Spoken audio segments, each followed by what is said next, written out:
Hi, I'm Chris Capiture, and I'm here with Dr. Sharif Ibrahim. We have another great topic today regarding Ramadan. Recently, Sharif was on a television show, and one of the key things that they talked about were common symptoms that happen during Ramadan, and they include fatigue, headaches, certain kind of cravings. So, in our episode today, we want to focus specifically on those symptoms, and then, of course, talk about the not so good remedy and then the very, very good remedy. So, Sharif, let's begin talking about those common issues first, and then we'll get into the remedies.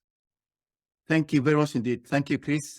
Yes, I think this is a big issue in Ramadan because so many people, they are really wondering why they have got these symptoms of cravings that starts from early morning. They feel tired, they feel fatigued, they are not able to do any sort of work. It can progress at a certain stage when they become a little bit sweaty, confused, hungry, and angry at the same time. All these symptoms actually stem from one underlying cause. Actually, you'll be really so surprised. It's just low sugar. Because I think these guys, when they fast, and particularly when they have got like sahur, which is the morning meal, contain high level of sugar and carbs. At that stage, they have a high sugar spike, and then unfortunately, they end up having a sugar crash. Unfortunately, at that time, they cannot really eat again, and they cannot use any other source of energy. So these are the two issues which happens there. Let us just find out what the body is going to do here in this circumstance.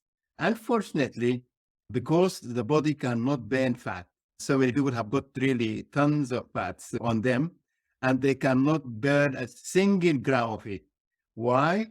It is because if you have a high level of insulin, then this insulin will lock your fat store and you cannot really burn fat at all. So what's the body is going to do in these circumstances? It has to break down your muscles and make glucose of it, a process which is known as gluconeogenesis, which is like an alternative or another way of making sugar. So the body will make sugar anyway and can resolve the problem. But this is not the solution you're looking for. You do not really want to lose your muscles. Let us find out what could you do and what is the origin of these symptoms. For example, why do people have headaches? I think they have headaches because at the beginning of the process, the body starts breaking down stored sugar. Usually the body stores sugar as glycogen, usually happens in the liver. And the way the body breaks down glycogen is by secreting hormones such as adrenaline, which goes straight into the liver and break down glycogen into sugar. So that's the initial solution when you have got sugar stores. At this stage, you see this adrenaline and noradrenaline can affect the blood vessels of the brain and can result in headaches. Usually it is bitemporal on both sides of the head. And most people actually describe it like a throbbing headache. So that is the symptoms of low blood sugar. But this is an early stage of low blood sugar. What will happen then after that? Then the glycogen store has gone and there is no more sugar. And so the body will go ahead and just really break down muscles to make sugar, which is not a very good solution. What you need to do is to lower down your insulin because insulin is just staying at the door of your fat store with the key in its hand and is locking all your fat stores and does not really allow you to burn them. So I think what you need to do here is to lower or to diminish, actually, to diminish this insulin, which is depriving you from using the energy in your body. And the best way, as we have explained that in another video, is to bring down the number of times you eat meals or snacks. Actually, we are in Ramadan now and we eat after the sunset. So if we are going to make a few meals and snacks, that is going to be helpful to bring down our insulin. For example, you can have one big meal at the beginning of breaking the fast and then another meal at the end of it, just like sahur time, and a snack in between, something like, say, 10, 11 o'clock, then you have got like a small snack in between. So that might really help to lower down your insulin. Another way of doing it, which is really a very effective way, is to eat high fiber diet. And high fiber diet, actually, we're talking about vegetables, fruits, nuts, and seeds, and beans. Actually, beans are the most important one, particularly in sahur time. So I think when you do that, that is going to help. Why fiber is important here? Because fiber slows down the absorption of sugar and fat. So when you slow down the absorption of sugar, you're not going to end up with having a big spike followed by a big crash. And you're not going to have craving. Your sugar level will stay steady most of the time. Let's talk about the opposite because you're talking about the high density nutrition.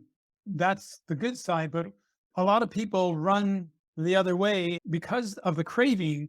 They're going for the high density energy, processed foods and all. Let's go back to Mother Nature, as we always say. It should be all high nutrients, high fiber, and don't go for pizza, which is the high energy. It's just because we know that, as you've told us in the past, the carbs convert to sugar. So everything that you put in your mouth in that high energy category is going to cause the headaches and the fatigue and even prolong the cravings because now you're feeding the bad bugs in your gut.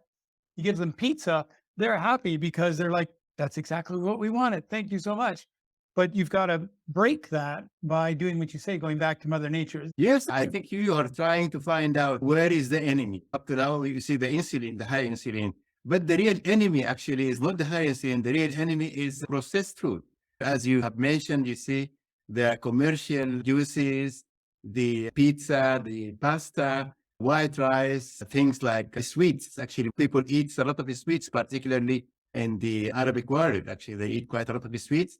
And so the enemy is the processed food. So I think if you can say goodbye to this processed food before Ramadan, that is going to help you to do Ramadan in a good way. If you can, before Ramadan, stop eating this processed food and your insulin will start coming down.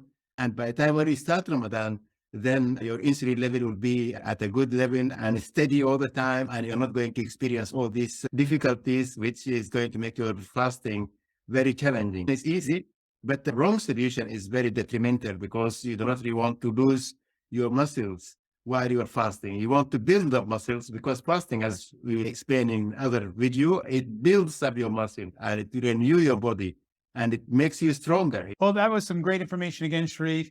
And so the bottom line is, as we always say, get back to Mother Nature and get away from the SAD or the standard American diet. All the carbs, quit burning those and quit feeding the bugs in your gut. Thanks again, Sharif, for an awesome video. And thanks everyone for watching. And we look forward to seeing you on the next one. Take care. Thank you.